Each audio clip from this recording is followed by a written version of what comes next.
Hey, what's going on, everybody? We are back here at Harpeth Hill Memorial Gardens in Nashville, Tennessee, and I thought that we could start. Well, we're here to see the grave of a country music legend, Chet Atkins. Let me get that out of the way so you know who we're here. I mean, I guess you could read the intro, right? But I thought, hey, let's start the last time we were here to see Miss Donna Summer, the queen of disco, which I'll put a link to in in the video, or you can just probably watch one of the last videos and she'll be there. So yeah, we're here to see Chet Atkins, and if this is your first time here, let me get the ad out of the way and say, hey, welcome. I hope you enjoy the content. I hope you enjoy the video, and if you do, please consider liking, subscribing, sharing, doing all the things. I'm sorry for those people that watch this all the time and they hear this, but I know there may be some new people that have never, they haven't been able to see the channel and they don't know what's going on. And if this isn't your first time, welcome back. I hope you enjoy everything. So, with all that being said, let's go try to find the grave of Mr. Atkins and let's pay our respects. There's Miss Summer's grave, turning this way towards what looks like a bell tower. We will try to find, the point is out there towards the fountain. All right, so Chet was born on June 20th of 1924 in Luttrell, Tennessee, near Clinch Mountain. He started out on ukulele, later moving to the fiddle, but made a swap with his brother, Lowell, when he was 9. He swapped an old pistol as some chores for a guitar. Heck of a swap, huh? He stated in his 1974 biography, "We were so poor, and everybody around us was so poor, that it was the 40s before anyone knew there had been a depression." I can attest to that. My grandmother said the same thing. Because of critical asthma, he was forced to sleep in a straight back chair to breathe comfortably. On those nights, he played his guitar until he fell asleep holding it, a habit that lasted his whole life. Atkins did not have a strong style of his own until 39, when, while still living in Georgia, he heard Merle Travis picking over the radio. This early influence dramatically shaped his unique playing style. All right, let's try not to get run over in the cemetery.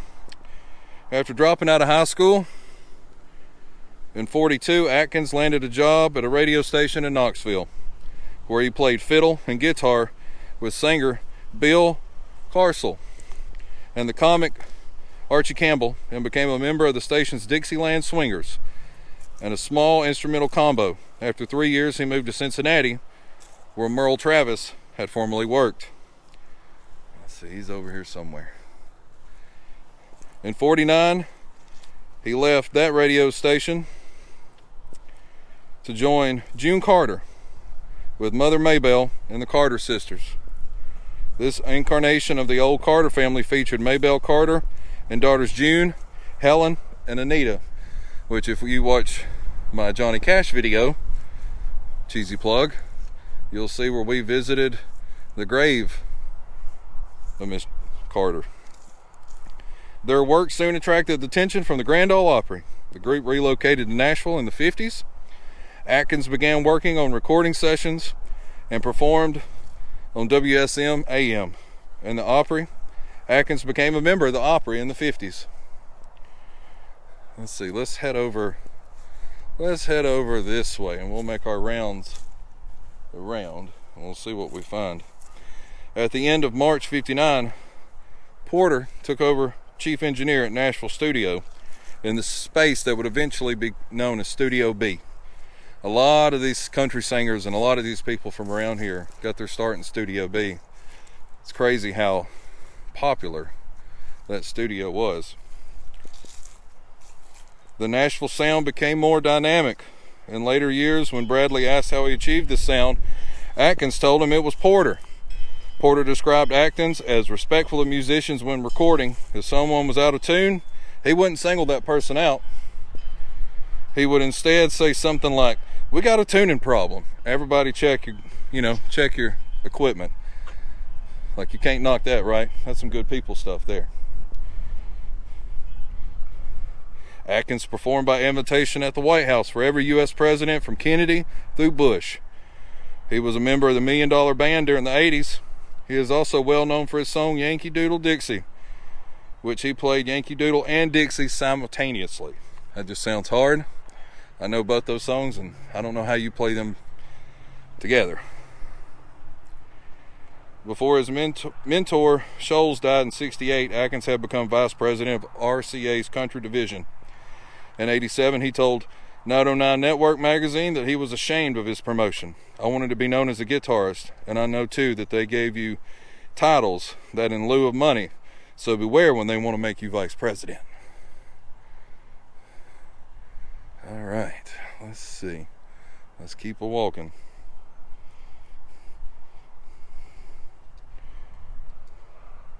Atkins continued performing in the 1990s, but his health declined after he was diagnosed with colon cancer. Well, there's this. So we have got to be right on it, y'all.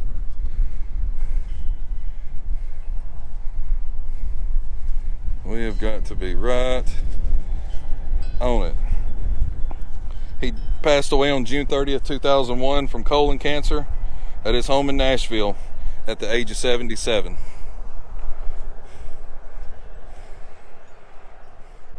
Now, I want to make sure this is right, but here we go. Here it is. Atkins. It says Chester Burton. Chet, known to the world as Mr. Guitar. That's pretty sweet. That's pretty sweet. Let's look at it one more time. Gosh, this wind.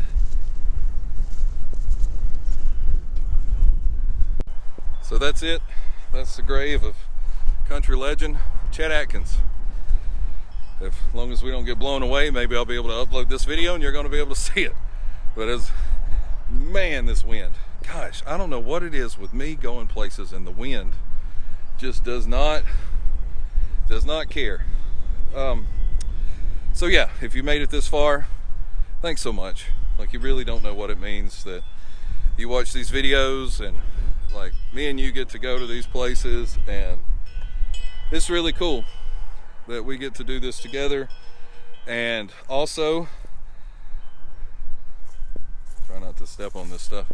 I have a members channel, or a member section that I'll throw up right now, that if that's something you can do, that's cool. If not, that's cool too. I know the times we're in, times can be tough. I get it. If times weren't tough, I wouldn't have the members thing there, right? If money was just falling from trees, there would be no need for that. That kind of stuff helps me get to places and do the things that I do. And a few people that have joined, thank you so much. It helps substantially for me to get a cold drink and, you know, bite to eat on the road. These places are, you know, a good ways away from central Alabama, and they take time and effort to get there. But with all that said, the last thing I want to say is I've been kind of doing this in the last few videos, and I may keep it up depending on how it goes, that I've subscribed, or the channel has. There's 3 people on there as of the recording of this. There could be more by the time it gets published, but let's try to boost those channels. Tell them where you came from, tell them I sent you, and let's let everybody get a little bit to eat, right? Once you get to a certain point, then we can all benefit from this, and there's no point of somebody hogging all of it. I want everybody to succeed, and I want everybody to benefit from, you know, what we enjoy doing, which is bringing content to you. And all the people look at you crazy. Bring content to you, and the people that I subscribe to, I really enjoy what they do. And if you know of any other small channels that could use the help, hey, let me know, and maybe we can get, you know, there's enough for everybody to get something, right?